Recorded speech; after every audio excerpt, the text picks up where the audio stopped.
That's crazy. But one more thing. U.S. denies Zimbabwe's claim it is militarizing Zambia.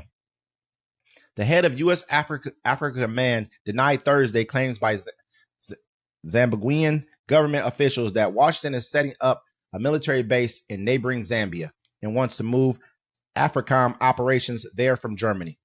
At an online press briefing, General Michael Langley, head of AFRICOM, rejected Zimbabwe's claims that the United States is establishing a base in neighboring Zambia. That's absolutely false, Langley said from an African chief of defense conference in Botswana. We have no bases in Zambia. We have no plans to put one there. He said the U.S. approach on the continent is Africa-led and U.S. enabled. I don't really. They must have found oil, gold, diamonds, or what it is we're getting driven out of every other place there. I mean, you know, like just right here in Nigeria. Yeah, they said they're going to move them out.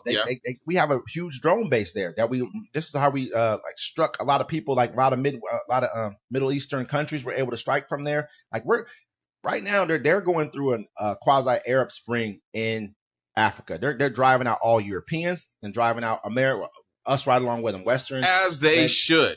You've been pooping on these people for years. You could have helped build these countries, but now, since they have the BRICS, they have their own funding. Your sanctions are not stopping anybody. You're not, other countries like, hey, I'll help you out because they see what it is to actually help somebody instead of step on them. Yep, that's a fact. That's a fact. If you look at it like this, they're bringing in Russia as like their de facto kind of big brother now. It used to be countries like, it wasn't even, I want to say they never brought in France. France colonized. They never brought in, England and all these other countries that came from Belgium. They all colonized and killed, raped, pillaged, and never did anything really to grow what was there. They just wanted the natural resources. But so the one country that didn't come in there was Russia.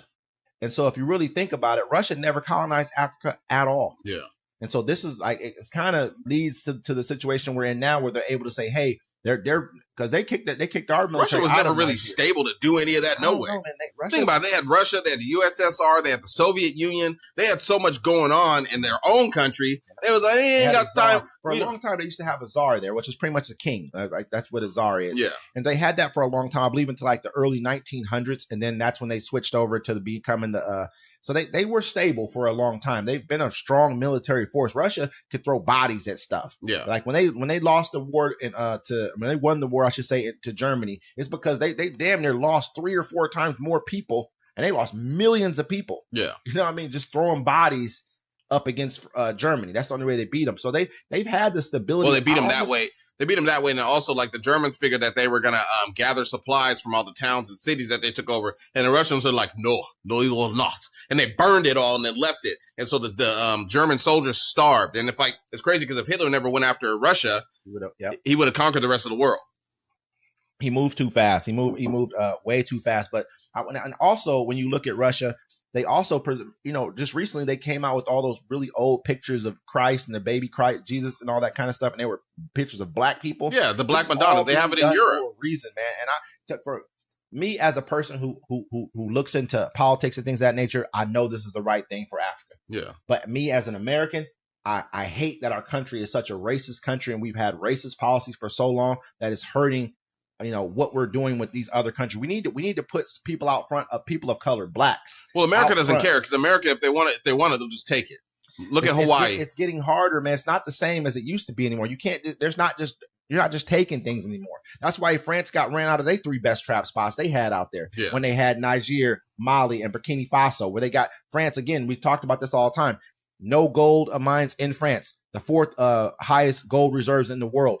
They got ran out of there because these people have gotten to the point where they've gotten stronger. These were all coups. They overthrew their the government that France was basically backing, were overthrown by coups. Yeah. Who were backing these coups? Remember, America used to do that to South American countries all the time. They'd overthrow them, put the people they wanted. I think Russia and China are starting to support this. I mean, we got the last place that we have over there that we're really even. We got a bunch of different places. Well, if you think about it, Russia and China are smart about it, because they know all these countries where all these brown and black people have all the natural resources. You can't do nothing. You know what I'm saying? If you arm them and you get them on your side, then that's going to mess up what we're trying to do up here, because we have natural resources, but we don't have winter natural resources. The UK ain't got nothing up there. I mean, you look at it, man, we took our eye off the ball. Like while we were out fighting Middle Eastern terrorists trying to steal oil, they were making relationships in Africa and countries like that, in South America, with Venezuela and other countries like that we should be making relationships with. This is why I really believe that, like, reparations are very important. I believe that uplifting the people of color in this country is very important because we're a voice.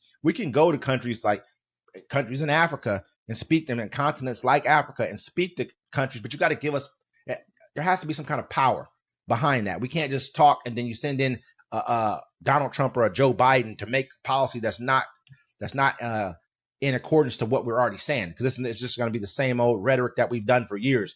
Show a carrot, but hit them with the stick. Exactly. Yeah. And so that's kind of what I see in that. I feel like, if you look at it, what's that in Kenya right now? They're going through.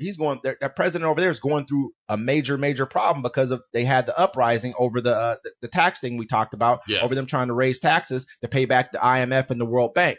And now then he sent in troops and they killed some people. They shot live bullets and killed some people. Now they're calling for him to leave office. This is what you do during the Arab Spring. This is exactly what we did to a lot of the Middle East, a lot of Northern African countries. So I think this is something that we really need to pay attention to. Yeah, there's something, because there's a lot of developments going on in Africa, and we're going to keep you updated and in tune. You know what it is. Uncommon Courtesy. We're going to see y'all next time.